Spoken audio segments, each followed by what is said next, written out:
They're living inside of a world that is not real.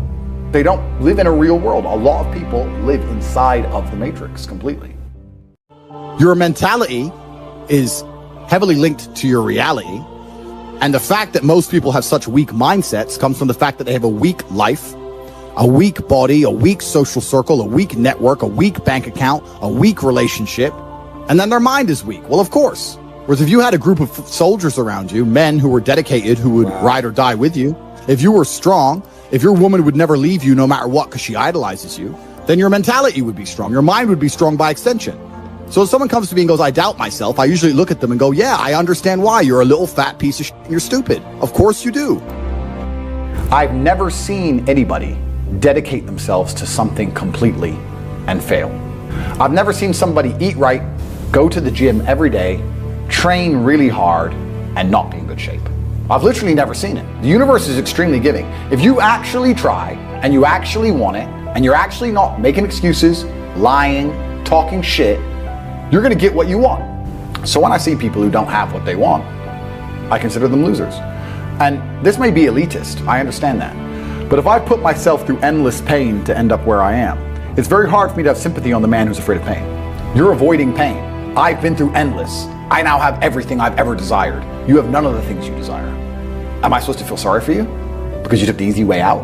Am I supposed to look at you and go, oh, poor dude? No, you were a fucking coward. You didn't go through the shit I went through. You didn't put it on the line. So you deserve your substandard reality. That's what you deserve. You're a fucking loser.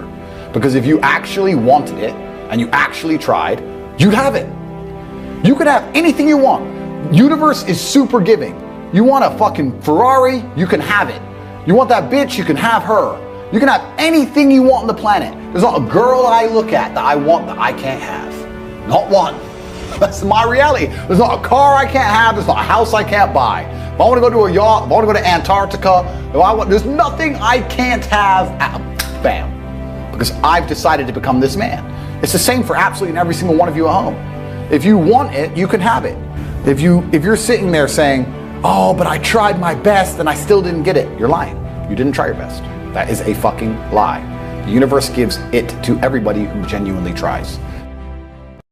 If I feel extremely happy and excited, I'm going to use that as motivation or energy to do amazing things and do good and work hard. If I feel absolutely depressed and distraught, I'm going to use that as endless energy and motivation to do amazing things and work hard. It doesn't matter what you give me. Energy cannot be destroyed. It can only be converted and transferred. It doesn't matter what fuel you give me. If you give me diesel, petrol, kerosene, vodka, doesn't matter what you put inside of my engine. Hard work is going to come out. Absolutely. Success. That's all I know how to do. Making the best move on the chessboard, regardless of how losing your position is, it's a life philosophy that most will never understand. Sometimes you look at your position on the board and you're fucked. But still, regardless of how fucked you are, there's still a best move. There's always a best move and a worse move, no matter how bad things are. Many people, when they get to a losing position, think, it doesn't matter, I don't have to make the best move anymore. I actually disagree. Maybe 9 times out of 10, the best move won't save you, but that 1 time out of 10, the best move might be just enough to save your ass. And on a long enough time frame, if you play the game repeatedly, day after day, taking risks, always making the best move, regardless of whether you're winning or losing, it will compound into an upward spiral of never-ending success. You might end up somewhere near me. You might have dinner one day. You might stop being a brokey. You might stop being a loser. If your girl leaves you, the best move on the board, perhaps is to go to the gym, perhaps is to send her flowers, perhaps is to never text her again. But you should make the best move on the board regardless. Even if you don't want her back, you should still make the best move. You should always think that way. What move will give me the best possible strategic position? That's how you think. That's how I think. Best move on the board is how you should approach your life. Next time you're in a situation, you should sit and say, okay, this is a bad situation, I'm fucked. But what's the best move I could possibly make? What's the outcome I would like? What's the most likely move to give me that particular outcome? And you'd be surprised what some of them are. I had a guy email me the other day saying he lost his job. And he was the worst salesman. I said, well, then you deserve to lose your job. That's how sales works. It's fearsome. He goes, well, I don't know. What should I do? I said, what's the best move on the board? He goes, well, I really want the sales job. I think I can get good at it. I said, well, then work for free. So do you have another job yet? He said, no. Okay, while you're applying for other jobs, instead of sitting around on your ass at home, keep working for free for the company for 2 or 3 weeks and see if you can turn it around.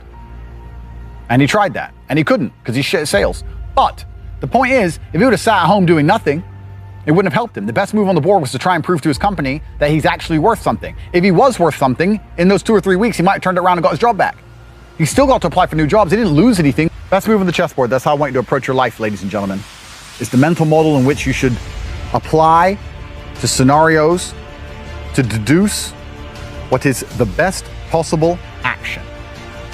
Because if you're always making the best move and very rarely making the worst move, it's pretty hard to lose.